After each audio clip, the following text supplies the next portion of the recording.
地方的消息来看，海巡宜兰查缉队最近去渔民指控讲，伫咧南方澳渔港无提搜索票，就硬要就船去抄，未属实土匪。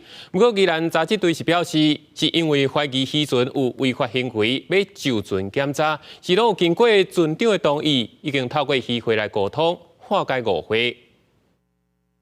海巡要去你船顶检查，宜兰南方澳的渔民真不满，因为渔民认为这几天海巡无提搜索票，中去你船顶检查4遍，不过拢无抄到什么货，真生气阁无奈。真无来，渔民拄着安尼代志。哎呀，因为我困了几日工啊你。所以心灵保护，和海巡人员怀疑，敢若是有搬不法的物件，所以要去船顶搜查。不过渔民对连续强行去你船顶检查真不满，讲海巡安尼袂输敢若土匪咧。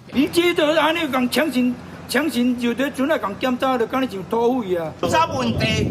我嘛拄个配合你。因为渔民认为因有针对性，所以海巡去你检查时阵，有甲渔民一直沟通，也请渔会协调化解误会。那本案因新船长认本队对该船有针对性，请苏澳区渔会陈总干事出面主持公道，经三方协调沟通。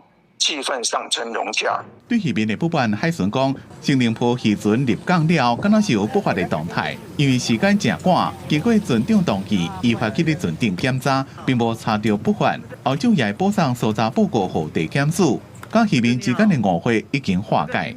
记者综合报道。